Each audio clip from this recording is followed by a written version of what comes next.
საღამო მშვიდობისა, პირდაპირ ეთერშია გადაცემა დიალოგი, მე ნანა რობაქიძე ვარ.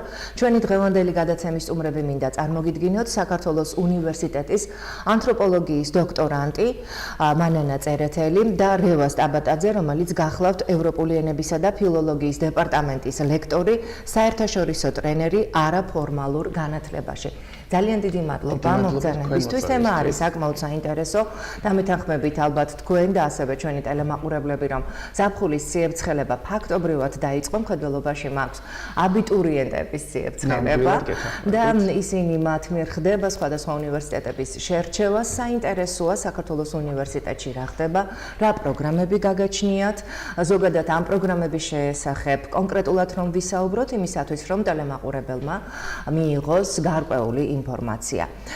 ქალბატონ მანანა, თქვენთან მექნება პირველი შეკითხვა, რა პროგრამები აქვს საქართველოს უნივერსიტეტს? დიდი მადლობა. მადლობა თქვენ. მადლობა მინდა მოგახსენოთ იმისთვის, რომ მოგვეცით შესაძლებლობა ვისაუბროთ ჩვენი უნივერსიტეტის შეთავაზებებზე და კონკრეტულ პროგრამებზე. ჩვენ წარმოვადგენთ საქართველოს უნივერსიტეტის ხელოვნებისა და ჰუმანიტარული მეცნიერებათა სკოლას. პირველ რიგში აღვნიშნავ იმას, რომ ჩვენთან საბაკალავრო პროგრამების გარდა არსებობს ასევე და ფუნქციონირებს როგორც სამაგისტრო საფეხური, ასევე სადოქტორო. საბაკალავრო პროგრამებს რაც შეეხება, ჩვენთან ფუნქციონირებს არქეოლოგიის, არქიტექტურისა და დიზაინის, ისტორიის, ხელოვნებათმცოდნეობის, ინგლისური და ქართული ფილოლოგიის მიმართულებები, ასევე აღმოსავლეთმცოდნეობისაც. ზოგადად ჩვენი უნივერსიტეტი ორიენტირებული არის იმაზე, რომ მაქსიმალურად მოახერხოს სტუდენტების ჩართულობა სხვადასხვა პროგრამებში, სხვადასხვა საერთაშორისო ღონისძიებებში, იმისთვის, რომ მათ საბოლოო ჯამში შეძლონ აქტიური დასაქმება. ჩვენი უნივერსიტეტის სტუდენტების 93% დასაქმებულია და ეს არის ჩვენი უნივერსიტეტის ძირითადი პრიორიტეტი. ნამდვილად არის პრიორიტეტი, იმიტომ რომ ზოგადად ვიცით, დასაქმება ერთ-ერთი უმთავრესი პრობლემაა საქართველოში ჯერ კიდევ სოციალური ფონიდან გამომდინარე, ამიტომ ალბათ ეს მნიშვნელოვანია და ყურადსაღებია. ბატონ რევას, ინგლისური ფილოლოგიის საბაკალავრო პროგრამების შესახებ თუ შეიძლება რომ გითხრათ და შემდეგ ჩავშალოთ ყველა პროგრამა. დიახ, პირველ რიგში დიდი მადლობა მოწვევისათვის, მივესალმები ჩვენს მაყურებელს. ვთვლი რომ საქართველოს უნივერსიტეტი არის უნივერსიტეტი, სადაც ღებულობენ სტუდენტები იმ ცოდნას, რომელიც მნიშვნელოვანია ქართული ბაზრისათვის და არა მარტო ქართული ბაზრისათვის, საერთაშორისო დონეზეც. რაც შეეხება ინგლისური ფილოლოგიის საბაკალავრო პროგრამას, ამავდროულად ჩვენ გაგვაჩნია ინგლისური ფილოლოგიის სამაგისტრო და სადოქტორო პროგრამაც. ინგლისური ფილოლოგიის საბაკალავრო პროგრამა მეტად საინტერესო პროგრამაა, იმდენად რამდენადაც სტუდენტები ეუფლებიან ინგლისურ ენას, მათთვის ეს არის ძირითადი. ამავდროულად ძალიან მნიშვნელოვანია აღინიშნოს, რომ სტუდენტებს ეძლებათ საშუალება აირჩიონ მეორე ევროპული ენიდან რომელიმე და ეს მათთვის აუცილებელია, შეიძლება იყოს გერმანული, ესპანური, ფრანგული, იტალიური და ის რაც ვთვლი რომ ძალიან მნიშვნელოვანი და ერთ-ერთი პრიორიტეტულია საქართველოს უნივერსიტეტისათვის, ეს არის მეორადი პროფესიის არჩევის შესაძლებლობა. მაგალითისათვის, თუ სტუდენტი სწავლობს ინგლისურ ფილოლოგიის საბაკალავრო პროგრამაზე, მას შეუძლია აირჩიოს მეორად სპეციალობად პარალელურად 60 კრედიტი გაიაროს, კერძოდ შეიძლება იყოს PR-ი, ჟურნალისტიკა, ამავდროულად შეიძლება იყოს აღმოსავლეთმცოდნეობა, ისტორია და ასე შემდეგ.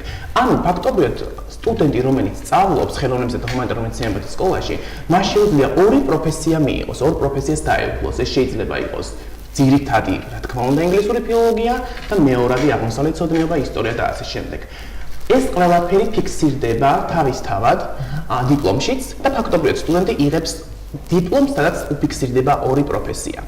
მნიშვნელოვანია აღინიშნოს, რომ სწავლების პროცესში ჩართული არის მაღალკვალიფიციური პერსონალი, იგულისხმება არა მარტო ქართველი, არამედ უცხოელი სპეციალისტები, რომლებიც მოღვაწეობენ ჩვენს უნივერსიტეტში, მაგალითად ირლანდიიდან, იტალიიდან და ასე შემდეგ, იმიტომ რომ ვცდილობთ შესაბამისი მეორე ევროპული ენა და პირველი, ამ შემთხვევაში ინგლისური, შეხება გქონდეთ სტუდენტებს თვითონ ამ ენის წარმომადგენლებთან, native speaker-ებთან. ეს ძალიან მნიშვნელოვანია თითოეული სტუდენტისათვის. მეც საქართველოს უნივერსიტეტის კურსდამთავრებული გახლავართ და ძალება მაყობ. საბაკალავრო სამაგისტრო საფეხური გავიარე საქართველოს უნივერსიტეტში, ეხლა ვეუფლები დოქტორანტურას. რაც გულისხმობს იმას, რომ სტუდენტებზე ორიენტირებული სწავლება ხაზს უსვამს იმას, რომ თვითონ უნივერსიტეტია მოტივირებული სტუდენტი, რომელიც კარგად სწავლობს, მაღალი აკადემიური მოსწრება გააჩნია, თვითონ უნივერსიტეტში დაიტოვოს და მისი შესაძლებლობა რომ იქ იმუშაოს. და ამის არაჩვეულებრივი მაგალითი ქალბატონი მანანაც აგრეთვე ქალბატონი მანანაც ანთროპოლოგიის მიმართულებით გახლავთ სპეციალისტი და ფაქტობრივად უნივერსიტეტი ხელს მიწყობდა სტუდენტის ამპლუაში, როდესაც ვიყავი, რომ წასულიყავი გაცვლით პროგრამებში, მიმეღო მონაწილეობა და სრულად დაიფინანსებინოთ ეს ყველაფერი ჩემთვის, არა მარტო ევროპის, არამედ ამერიკის უნივერსიტეტებშიც. აქ მინდა დავძინო, რომ ჩვენ გვაქვს ქართული ფილოლოგიის, აღმოსავლეთმცოდნეობის, ხელოვნებათმცოდნეობის საბაკალავრო პროგრამები, ხას გავუსვა აღმოსავლეთმცოდნეობის საბაკალავრო პროგრამას, იმიტომ რომ სტუდენტებს საშუალება ეძლებათ გაიარონ რომელიმე სამი ძირითადი ენიდან ერთ-ერთი, ეს შეიძლება იყოს სპარსული, არაბული და თურქული. უპირატესობა რა გახლავთ? ამ პროგრამის სტუდენტებს ვუშვებთ სპეციალური მიმართულების უნივერსიტეტებთან, მაგალითად ჩვენი სტუდენტები, რომლებიც ეუფლებიან სპარსულ ენას, ჩვენ მათ ვუშვებთ ირანში, ეხლა ჩვენი ერთ-ერთი სტუდენტი ნინო ზაბახიძე იყოფებოდა იორდანიაში, რომელიც ეუფლება არაბულ ენას. ფაქტობრივად ჩვენ ვაძლევთ საშუალებას სტუდენტებს, რომ ეს თეორიული ცოდნა გამოიყენონ პრაქტიკული თვალსაზრისით, რადგან შემდეგ გაუადვილდებთ დასაქმდნენ ამა თუ იმ პოზიციაზე. აი სწორედ ამაში გვეხმარება ჩვენ საქართველოს უნივერსიტეტის კარიერული განვითარებისა და ხელშეწყობის სამსახური. ფაქტობრივად თითოეულ სტუდენტს ეს დეპარტამენტი უგზავნის სპეციალურ შეთავაზებებს, რაც გააჩნიათ ამა თუ იმ ორგანიზაციებს და სტუდენტები აგზავნიან საკუთარ მონაცემებს მითიან შესაძლებლობის კომპანიებში და საქმდებიან. 93% ქალბატონმა მანანამ ახსენა ძალიან მაღალი მაჩვენებელია. შეიძლება ითქვას, რომ დანარჩენი 7% სწავლას აგრძელებს სამაგისტრო და სადოქტორო მიმართულებაზე, უცხოეთში, საქართველოში და ზუსტად ამაში გვეხმარება ჩვენ საერთაშორისო ურთიერთობის დეპარტამენტი. ამავდროულად მნიშვნელოვანი ხაზი გავამახვილოთ და გავუსვათ გავამახვილოთ ქართული ფილოლოგიის საბაკალავრო პროგრამაზე, რაც ძალიან პოპულარულია და ხშირ შემთხვევაში საზოგადოებას გონია, რომ მხოლოდ ქალბატონები აბარებენ ქართული ფილოლოგიის საბაკალავრო პროგრამას, მაგრამ ეს ასე არ არის. ძალიან ბევრი ვთქვათ ვაჟი სწავლობს, რაც გულისხმობს იმას, რომ ძალიან საინტერესო და ამავდროულად მნიშვნელოვანი პროფესია. აქაც სტუდენტებს შეუძლიათ აირჩიონ მეორადი პროფესია და ფაქტობრივად 4 წლის გასვლის შემდეგ მათ მიიღონ დიპლომი, სადაც ექნებათ ძირითადი პროფესია ქართული ფილოლოგია და მეორადი სპეციალობაც.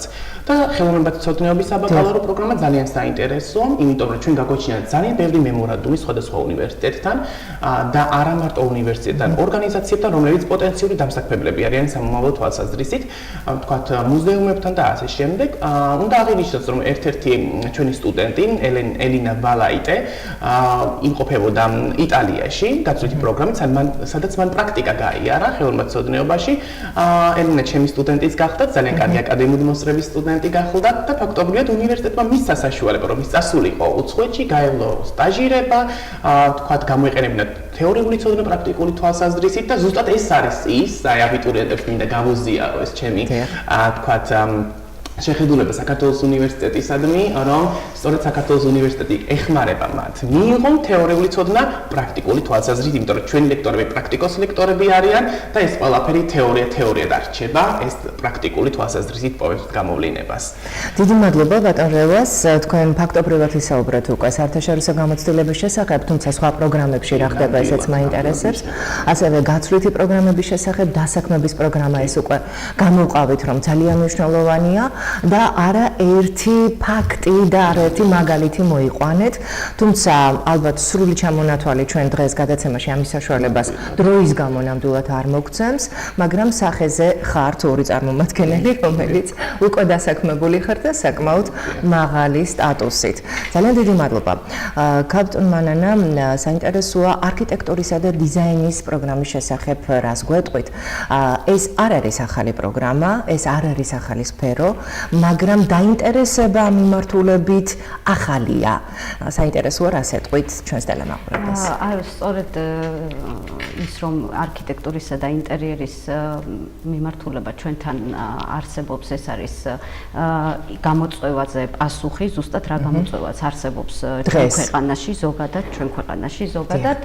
და მე ყურადღებას გავამახვილებ იმაზე, რომ ჩვენთან არის არქიტექტურის ბიურო არსებობს, რომელიც ჩვენ სტუდენტებს უშუალოდ აძლევს იმის საშუალებას, რომ იმუშაონ სხვადასხვა პროექტებზე. ამ პროექტებზე ისინი შეკვეთებს იღებენ როგორც უშუალოდ ჩვენი უნივერსიტეტისგან, ასევე სხვა კომპანიებისგან. ისინი ამ ყველაფერში იღებენ ანაზღაურებას. რა თქმა უნდა, ეს არ არის მხოლოდ ის, რომ სტუდენტი ყოველგვარი გამოცდილების გარეშე, ვთქვათ, პირველი და მეორე კურსის სტუდენტი პირდაპირ შედის და რაღაცას აკეთებს და გეგმავს თავისი, ესე ვთქვათ, ინიციატივით. მაშინ ჩვენ ვისაუბრებდით ხარისხზე დაუშვათ. ამ ყველაფერს ხელმძღვანელობას უწევენ მათი მენტორები.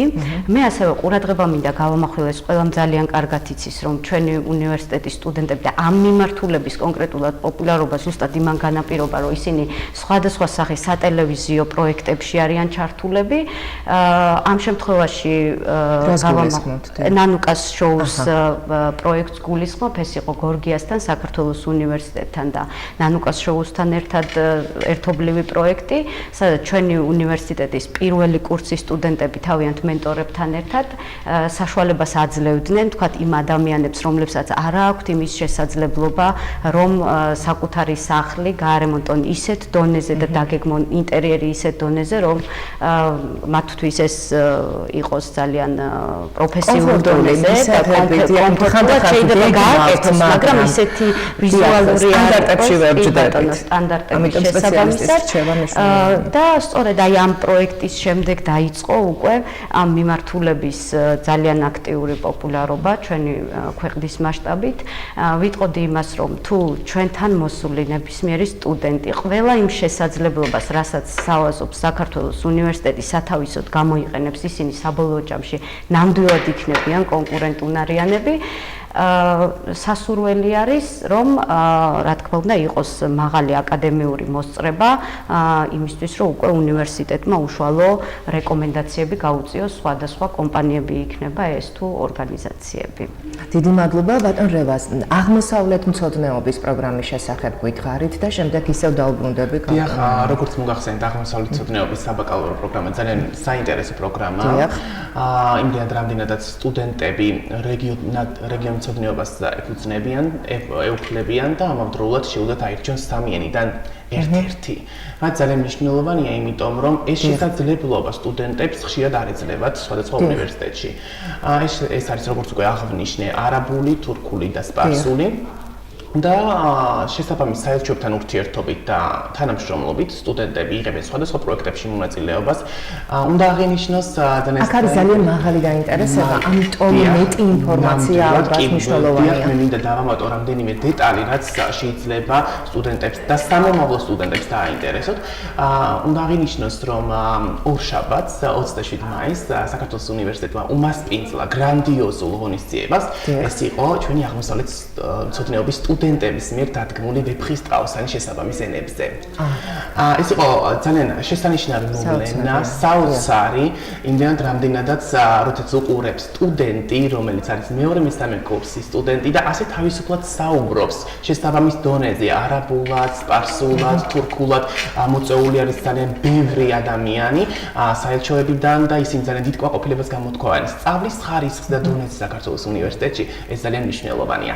სწორედ ამ ორგანიზაციების მხარში დგომით და თვითონ საქართველოს უნივერსიტეტის ინიციატივით სტუდენტები მიდიან შესაბამის უნივერსიტეტებში. ჩვენ ძალიან ფართო სპექტრი გვაქვს უნივერსიტეტები, სადაც სტუდენტებს შეუძლიათ მიიღონ არსებული ცოდნა. ეს გახლავთ თქვათ სტამბულში, კოჩის უნივერსიტეტში, კოჩის უნივერსიტეტი ირანში, სხვადასხვა უნივერსიტეტი და ასე შემდეგ. ანუ შესაბამისი მიმართულების სტუდენტებს შეუძლიათ მიიღონ მონაწილეობა არსებულ გაცვლით პროგრამებში. უნდა აღინიშნოს, რომ გაცვლითი პროგრამა ერთია რამდენად უნივერსიტეტი მიგვარებს საკითხს, რომ წავიდე გაცვლითი პროგრამით სხვა უნივერსიტეტში და რამდენად მიფინანსებს იქ ცხოვრების ხარჯებს. იმიტომ რომ ხშირ შემთხვევაში, როგორც მოგეხსენება, ცხოვრების ხარჯები უფრო მაღალია, ვიდრე სწავლის გადასახადი. და მინდა სტუდენტებს და სამომავლო სტუდენტებს იმდენად მაღალი უკაცრავად ბატონ რევას, რომ ხანდახან შიშიც გიხროთ რა გაბალეთ. ნამდვილად და ხშირ შემთხვევაში უწევთ სწავლასთან ერთად პარალელურად მუშაობა.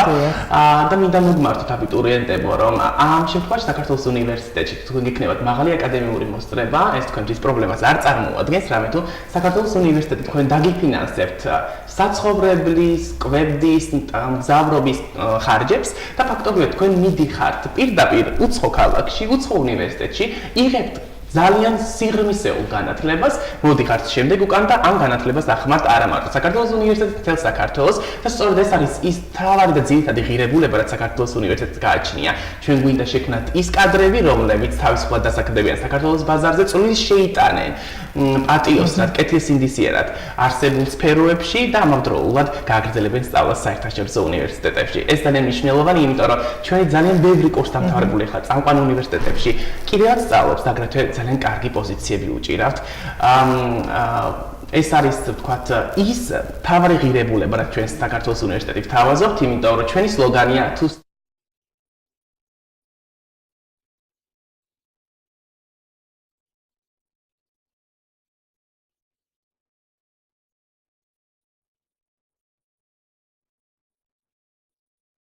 მოგვაწოდეთ და მე კიდევ ვიცი რომ ძალიან ბევრი რამ უნდა უთხრათ ჩვენს ტელემაყურებლებს. ერთ რამეზე უნდა გავამახვილო ყურადღება, ყველაფერზე უნდა გაამახვილო, მაგრამ ვეფხისტყაოსანი ეს ჩვენი ეროვნული საგანძური, რომლის შესახებაც მთელი მსოფლიო უკვე რა ვიცი, ახლოვანებას ვერ მალავს და ვეფხისტყაოსანი ქართველი სტუდენტების მიერ სხვადასხვა ენაზე წარმოდგენილი ეს ურთულესი ნაწარმოები ამას რომ შეძლებთ თან სხვადასხვა ენაზე და ეს უკვე აპრიორი არის იმ გამოცდილების ჩვენება, რასაც აძლევს კონკრეტული უნივერსიტეტის სწავლის პროცესში სტუდენტებს, რომ არა სწავლა განათლება ბუნებრივია ფართო მაყურებლის წინაშე, დიდი საკმაოდ მაღალი აუდიტორიის წინაშე ნამდვილად ვერ წარსდგები. და აქ ხაზი უნდა გაუსვა იმ ფაქტს, რომ სტუდენტები არ გახლდათ თქვენ მეოთხე და მესამე კურსის სტუდენტები, ეს კურსის ეს სტუდენტები იყვნენ მეორე კურსის სტუდენტები, წარმოგიდგენიათ სტუდენტი, რომელიც მეორე კურსის სტუდენტია და მას შეუძლია ვეფხისტყაოსანი და მან გაბედა სცენაზე ასვლა და მაღალი ტრიბუნიდან ნამდვილად და შესაბამისი საელჩოების წარმომადგენლებს და ელჩების წინაშე გამოვიდა შესაბამისი ენით ვეფხისტყაოსნით. ანუ ეს არის საოცრება, ეს არის დიდი გამოწვევა, რომელიც საქართველოს უნივერსიტეტმა მიიღო და უკვე გადალახა და ჩვენ უკვე სამოვალო სხვადასხვა ტიპის გამოწვევებისკენ მივილტვით და გვინდა რომ კიდევ უფრო მაღალი სტანდარტი დავაწესოთ, რასაც საქართველოს უნივერსიტეტი თვლი რომ ნამდვილად ღირსეულად გადალახავს. დიდი მადლობა. კაპიტან მანანა, არქეოლოგიის პროგრამის შესახებ ერთ-ერთი მნიშვნელოვანი და ძალიან საინტერესო სფერო არქეოლოგია. მე მგონი თუ არ ვეუფლებით ყველას გვაინტერესებს. კი ბატონო, არქეოლოგია არის ერთ-ერთი ის მიმართულება ჩვენს უნივერსიტეტში, რომელსაც აქვს ძალიან დიდი ხელშეწყობა ჩვენი უნივერსიტეტის ადმინისტრაციის მხრიდან. მათ აქვთ თავიანთი არქეოლოგიური ბაზა სამშვილდეში და ამ ბაზაზე იღებენ ისინი პრაქტიკულ გამოცდილებას. გულისხმობ სტუდენტებს უკვე პირველივე კურსიდან, პირველი კურსის დასრულების შემდეგ საზაფხულო არქეოლოგიურ გათხრებზე მიდიან.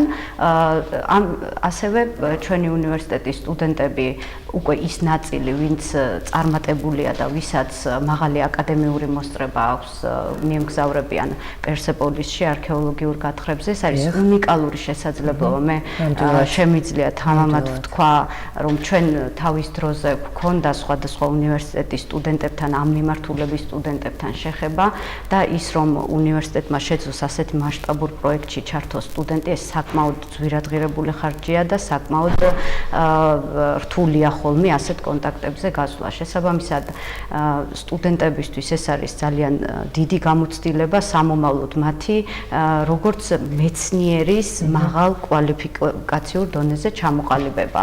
ამაში ხელს უწყობს ყველანაირად ჩვენი სკოლის დირექტორიც ქალბატონი თინათი ხუდუშაური და ასევე არქეოლოგიის დეპარტამენტის ხელმძღვანელი ბატონი დავით ბერიკაშვილი. მათ განახორციელეს ძალიან მასშტაბური არქეოლოგიური გათხრების შარშან და იპოვეს ისეთი მნიშვნელოვანი არტეფაქტი, როგორც არის მონეტები თამარის და ლაშა გიორგის ეპოქის. ახლა ეს მონეტები გაწმენდის და დამუშავების პროცესშია. თვითონ არ მხოლოდ მონაწილეობდნენ პროცესში, არამედ იპოვეს. იპოვეს, დიახ, ეს ძალიან მნიშვნელოვანი. ძალიან წყნარად ვამბობთ ამის შესახებ. ძალიან მნიშვნელოვანი არის ჩვენი კულტურისთვის ფაქტობრივად. კი ბატონო.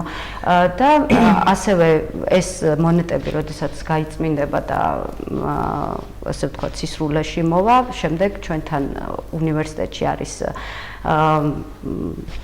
მუზეუმი, ალბათ მუზეუმი, მუზეუმი, არქეოლოგიის მუზეუმი და ამ მუზეუმში გამოიფინება და ალბათ რაღაც ღონისძიებასაც გავაკეთებთ იმისთვის, რომ ეს უკვე ფართო საზოგადოებისთვის გახდეს ცნობილი. ეს კიდევ ერთი დაინტერესება, მაგრამ მხოლოდ სტუდენტებისთვის, რომ არსებობს უნივერსიტეტში არქეოლოგიის მუზეუმი, სადაც ინახება ალბათ უნიკალური ნიმუშები და ამ ნიმუშებს ემატება კიდევ ის ნიმუშები, რომელსაც პერიოდულად აღმოაჩენენ. და ისინი არიან უშუალო მონაწილეები.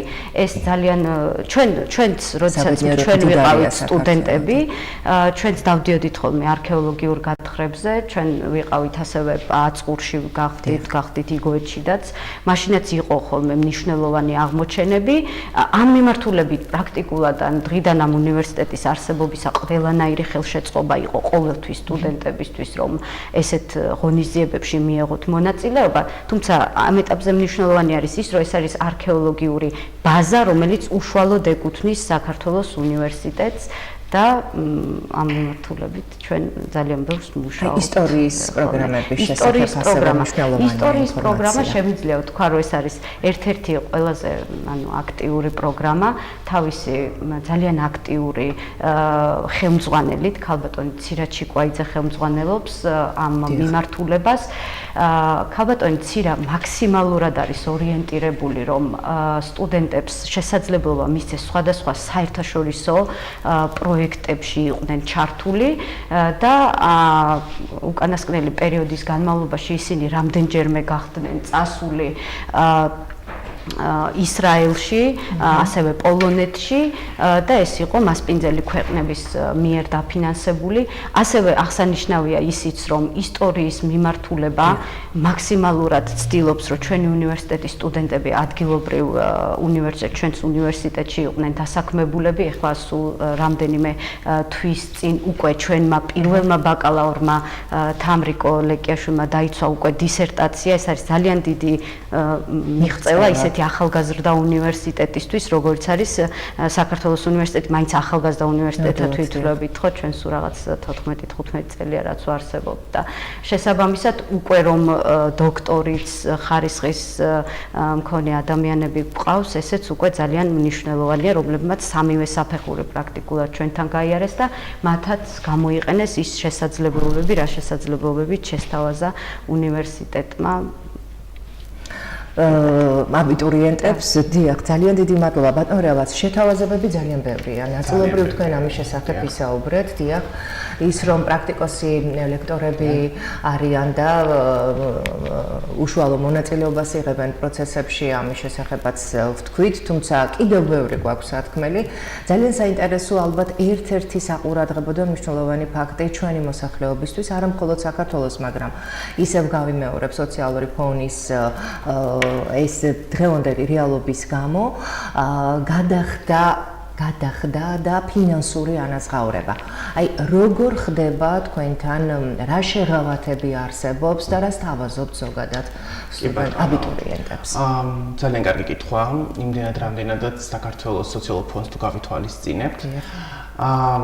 საქართველოს უნივერსიტეტი ზოგადად ორიენტირებულია განათლების მიცემაზე. ღირსეული, ხარისხიანი განათლების მიცემაზე. და ხშირ შემთხვევაში ჩვენ ვაწყდებით სიტუაციას, როდესაც ოჯახებს არ აქვთ შესაბამისი შემოსავალი, რომ სრულად დაფარონ სწავლის გადასახადი. ჩვენ ძალიან ვცდილობთ, რომ ის ხარისხი, რომელსაც ჩვენ ვაწოდით სტუდენტებს და გვაქვს ზოგადად, ხელმისაწვდომი იყოს გარკვეულწილად მისაღებ ფასად და ხშირ შემთხვევაში ჩვენი გადასახადი უტოლდება სახელმწიფო უნივერსიტეტების გადასახადს, რაც გახლავთ 2250 ლარი. დიახ, აი შეგაწყვეტინებთ და გითანხმებით აბსოლუტურად და ჩვენ ვიცით სტუდენტები, რომლებმაც სწორედ ფინანსების არ ქონის გამო დატოვეს ის არჩეული უნივერსიტეტები, სპეციალობას ვერ დაეუფნენ იმის გამო, რომ ოჯახებს არ აქვთ შესაძლებლობა გადაუხადონ შვილებს ან თვითონ თუნდაც სამიანთი მუშაობის, იმიტომ რომ ძალიან ბევრი ახალგაზრდა მუშაობს. მუშაობის შედეგად აღებული თანხებით დააფინანსონ თავიანთი თავი, ამიტომ ეს სეგმენტი, რაზეც თქვენ ახლა საუბრობთ, არის უმნიშვნელოვანესია. და სწორედ ამიტომ საქართველოს უნივერსიტეტი პირველივე კურსიდან ნებისმიერ სტუდენტს აძლევს საშუალებას, რომ გადასახადი მათ გავუყოთ ჩვენ 10 ნაწილად. 10 ნაწილად? 10 ნაწილად, დიახ. ან ფაქტობრივად პრაქტიკა არსებობს. ძალიან ფაქტობრივად არ მსმენია, არ მსმენია ნამდვილად. საქართველოს უნივერსიტეტი ამ შესაძლებლობას აძლევს სტუდენტებს. პირველივე დღიდან, როდესაც ისინი შეაბიჯებენ საქართველოს უნივერსიტეტში, მათ შეუძლიათ დაწერონ განცხადება და 10 ნაწილად გაყვან თანხა. ფაქტობრივად ეს გულისხმობს, რომ თვეში გადაეხადონ, ვთქვათ, 225 ლარი, რაც ფაქტობრივად არის ის შესაძლებლობა, რაც თითოეული ოჯახისათვის ძალიან მნიშვნელოვანია. ამის შემდეგ უკვე სტუდენტი როდესაც გადავა მეორე-მესამე კურსზე, სტუდენტი თვითონ წერს განცხადებას, ეგრეთ წოდებულ სოციალურ საკითხთა კომისიის სახელზე და უთითებს თუ როგორი გრაფიკი სურს. ანუ ჩვენ არ ვუწესებთ მას სტუდენტზე მორგებული გრაფიკი. ნამდვილად ჩვენ გვაქვს სტუდენტზე მორგებული გრაფიკი. ამის შემდეგ სტუდენტი თვითონ წვეთს როგორი გრაფიკით სურს გადაიხადოს, იმიტომ რომ ჩვენ ნამდვილად მივესალმებთ იმ ფაქტს, რომ სტუდენტები ცდილობენ თვითონაც გადაიხადონ გადასახადი, ისინი მუშაობენ და სწორედ ამიტომ საქართველოს უნივერსიტეტი მათ ძალიან დიდ ხელშეწყობას უკეთებს. მათ ჩვენ ვაძლევთ ცხრილს და თვითონ რეგისტრირდებიან, როდის უნდათ საგანი დილის 9-ზე, 2-ზე, 7-ზე მორგებით საკუთარ სამუშაო გრაფიკთან. როგორ ახერხებთ ამ ყველაფერს ელენა? ეს ძალიან დიდ დროს მოითხოვს, ძალიან დიდ ენერგიას მოითხოვს, მაგრამ ჩვენი პრიორიტეტი არის უნივერსიტეტი, ჩვენი პრიორიტეტი არის განათლება, ამიტომ ფაქტობრივად ოჯახურ გარემოს ვთქვით. ოჯახურ გარემოს ვთქვით, ჩვენ ძალიან გვესიამება თქვენ თუ გვესტუმრებით ჩვენთან უნივერსიტეტში, ჩვენ მასპინძლობას გაგიწევთ საქართველოს უნივერსიტეტში და გაჩვენებთ რა გარემოს ვქნით ჩვენ სტუდენტებს. 10 ნაწილად გადახდა, შემდეგ სოციალური კომისიის სახელზე დაწერონ განცხადება და როგორც სურთ მას ისე გადაიხადონ ეს თანხა. ამის შემდეგ ძალიან მნიშვნელოვანია ერთი ფაქტი, რაც მე ჯერ არ მithქვამს, ის არის რომ აბიტურიენტები მიყურებენ ახლა სავარაუდოდ, მათ ვეტყვი რომ თუ ისინი პირველ ადგილას დაწერენ საქართველოს უნივერსიტეტს, მათ ავტომატურად 20%-იანი ფასდაკლება ექნებათ საქართველოს უნივერსიტეტის ნებისმიერ პროგრამაზე. ეს უკვე მექანიკურად ხდება. უკვე მექანიკურად ხდება. აქედან გამომდინარე, თუ სტუდენტები, სამომავლო სტუდენტები პირველ ადგილას მოხაზრებში დაწერენ საქართველოს უნივერსიტეტს, მათ 20%-იანი ფასდაკლება ექნებათ. ეს ძალიან მნიშვნელოვანია, იმიტომ რომ ფაქტობრივად ეს კიდევ ძალიან ამცირებს გადასახადს და მეც საშუალებას აძლევს ნამდვილად, ეს ძალიან მნიშვნელოვანია თითოეული სტუდენტისათვის. ეხლა მოდე ქალბატონი ბანანა ვიმყოფებით ქუთაისში და პირველ რიგში უნდა აღინიშნოს, რომ ქუთაისი არის ის ქალაქი, რომელმაც მე ძალიან მომხიბლა და უკვე შემიყვარდა და ფაქტობრივად ჩვენ ძალიან დიდი სურვილი გვაქვს ხშირად ჩამოვიდეთ აქ. ნამდვილად და ხალხს ძალიან შეგვიყვარდა გარემო ხალხი. რატომ ვიმყოფებით ჩვენ დღეს აქ? ძალიან მნიშვნელოვანი კითხვა. ჩვენ 7 დიდ ქალაქში გვაქვს რეგიონალური ოფისები, სადაც ეს ოფისები საშუალებას აძლევენ აბიტურიენტებს, მასწავლებლებს, რომ დაესწრონ გარკვეულ ტრენინგებს, შეხვედრებს, გაიღრმავონ ცოდნა, მიიღონ სერტიფიკატი და ასე შემდეგ. ხელოვნებისა და ჰუმანიტარულ მეცნიერებათა სკოლამ ვალდებულება აიღო იმისა, რომ ქუთაისში ჩაეტარებინა სრულიად უფასო ტესტირება აბიტურიენტებისათვის. იგულისხმება დღეს ქართულ ინგლისურ ენაში ტარდება ტესტირება. ეს არის სიმულაციური ტესტირება ერთიანი ეროვნული გამოცდებისა. სტუდენტები დაწერენ არსებულ ტესტს, ზუსტად იგივე სტილით, რაც არის ეროვნულ გამოცდებზე. ისინი ამაში არაფერს არ გადაიხდიან. შემდეგ ამ ტესტირებას შეამოწმებენ ის ლექტორები, რომლებიც უშუალოდ იღებენ მონაწილეობას ერთიანი ეროვნული გამოცდების ნაწერების შესწორებაში და ამის შემდეგ ჩვენ დავუგზავნით ქულებს სტუდენტებს, სამომავლო სტუდენტებს, იმის შესახებ თუ რა ქულა მიიღეს, სად დაუშვეს შეცდომა, რა კუთხით უნდა იმუშაო, რა მიმართულებით სჭირდებათ უფრო მეტი მუშაობა და ასე შემდეგ. ეს არის ის უპრეცედენტო შეთავაზება, რაც საქართველოს უნივერსიტეტი უკეთებს სტუდენტებს, არა მარტო ინგლისურში, არამედ ქართულ ენასა და ლიტერატურაში, ისტორიაში სტუდენტები აბსოლუტურად, აბიტურიენტები აბსოლუტურად უფასოდ იღებენ მონაწილეობას. დღეს ჩვენ გვაქვს აგრეთვე შეხვედრა ქუთაისელ აბიტურიენტებთან, რომლებიც ძალიან დიდი რაოდენობით არიან დარეგისტრირებულები არსებულ ტესტირებაზე, დაახლოებით 150-მდე აბიტურიენტია დარეგისტრირებული, რაც ფაქტობრივად მეტყველებს, რომ საქართველოს უნივერსიტეტის მიმართ არის ძალიან დიდი ინტერესი და ეს ინტერესი ჩვენ კიდევ უფრო დიდ ენერგიას გვაძლევს და დიდ мотиваციას გვანიჭებს, რომ უფრო მეტი გრამე გავაკეთოთ აბიტურიენტებისათვის და არა მარტო აბიტურიენტებისათვის, მასწავლებლებისთვის და ასე შემდეგ. ყველა იმ ინდივიდისათვის, ვინც დაინტერესებული საგანმანათლებლო სივრცით და კერძოდ საქართველოს უნივერსიტეტით. აი, ეს შეთავაზება, რასაც თქვენ აკეთებთ, ხსნის სტრესს პირველ რიგში. და ეს ერთ-ერთი მთავარი მომენტია, ამიტომ რომ შესაძლოა სტუდენტს, აბიტურიენტს ჰქონდეს განათლება, მაგრამ ძალიან ბევრი ადამიანი გარკვეულ მომენტში სტრესის გამო ვერ იღებს იმ ქულებს და ვერ აღწევს იმ შედეგს, რაც რეალურად მას შეუძლია. მეორე, საკუთარი შესაძლებლობების შესახებ იღებს ინფორმაციას. ესეც ალბათ ძალიან მნიშვნელოვანია და იღებენ გამოცდილებას ასევე. ამიტომ ამას არა მხოლოდ ერთი მიმართულებით აქვს დატვირთვა, მრავალმხრივი დატვირთვა გააჩნია. ერთი წამით შეგაცვლოთ იმ ბოდიშით. უნდა აღინიშნო ხშირ შემთხვევაში რამდენჯერმე ვთქვი აბიტურიენტების ნაცვლად სტუდენტები. სტუდენტებიც ნამდვილად მისასალმებელია იმდენად რამდენად ჩვენ გვაქვს მობილობა, გარე მობილობა და სტუდენტებს შეუძლიათ გადმოვიდნენ ჩვენს უნივერსიტეტში მობილობის მეშვეობით და საქართველოს უნივერსიტეტის პრაქტიკაა ჩვენც რომ ძალიან ბევრი სტუდენტი გადმოდის მობილობით, იმიტომ რომ დამერწმუნებით პირველი კურსის პირველი სემესტრიც ერთგვარი გაცნობა. ეცნობიან სტუდენტები გარემოს, სწავლების ხარისხს და ასე შემდეგ. მას შემდეგ ისინი იღებენ გადაწყვეტილებას გადავიდნენ თუ არა მობილობის გამოყენებით სხვა უნივერსიტეტში. და როგორც საქართველოს უნივერსიტეტის პრაქტიკა აჩვენებს, ეს ძალიან მაღალი რაოდენობაა სტუდენტებისა, რომლებიც სარგებლობენ გარე მობილობით და გადმოდიან საქართველოს უნივერსიტეტში.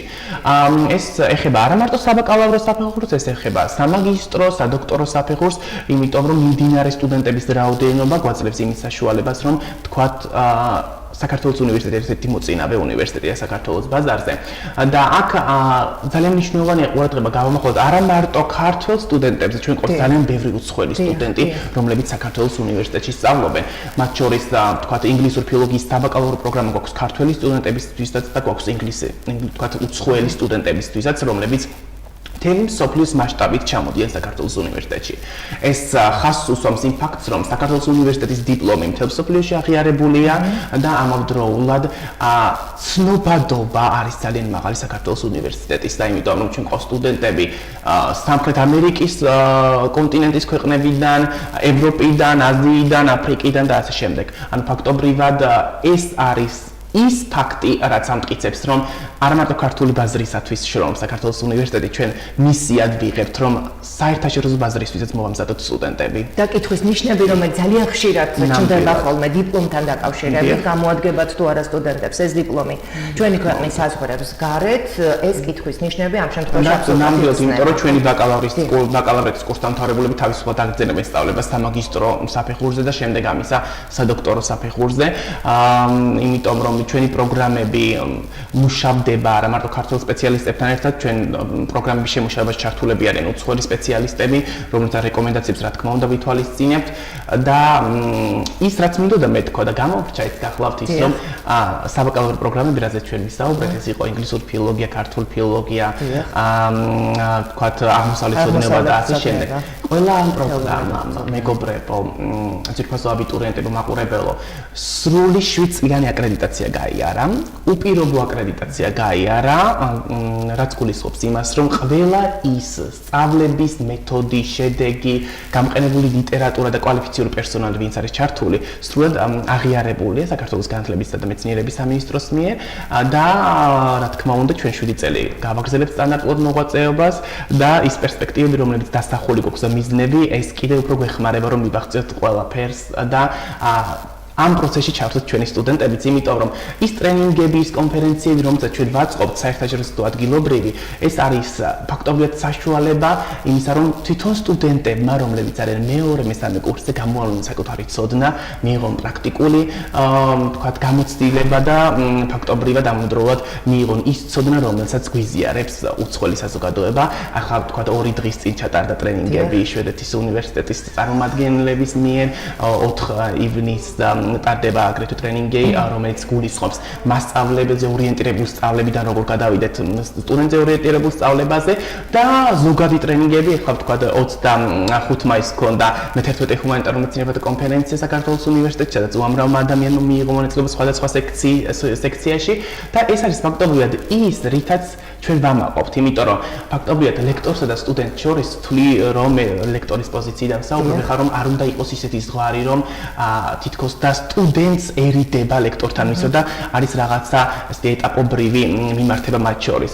ჩვენ ვართ თითოეული სტუდენტისთვის ღია, ჩვენ გვაქვს საკონსულტაციო საათები და მიუხედავად ამის და ჩვენ ვართ 21 საუკუნეში და სოციალური ქსელები აგრეთვე ეხმარება, რომ ძალიან ეფექტური კომუნიკაცია გქონდეს ჩვენ სტუდენტებთან და ეს არის ის ურთიერთობა, რაც სტუდენტს გააჩნია ლექტორთან, ლექტორს ლექტორთან, სტუდენტს სტუდენტთან და ფაქტობრივად ეს ძალიან მნიშვნელოვანია. აისახება კიდეც თქვენს წარმატებაზე, თქვენი კრეატიულობიდან და ინოვაციებიდან გამომდინარე, მე დარწმუნებული ვარ, რომ კიდევ არაერთი სიახლე გექნებათ, მაგრამ მე იმეც ვიტოვებ, რომ თქვენ აუცილებლად გვესტუმრებით და კიდევ გააცნობთ ჩვენს ტელემაყურებლებს ინფორმაციას, ეს მნიშვნელოვანია.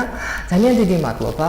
წარმატებები მინდა გისურვოთ და ჩვენს ტელემაყურებლებს მინდა შევახსენო, რომ გადაცემის სტუმრები გახლდათ რევას ტაბატაძე, ევროპული ენებისა და ფილოლოგიის დეპარტამენტის ლექტორი, საერთაშორისო ტრენერი არაფორმალურ განათლებაში და საქართველოს უნივერსიტეტში და საქართველოს უნივერსიტეტის ანთროპოლოგიის დოქტორანტი მანანა წერეთელი.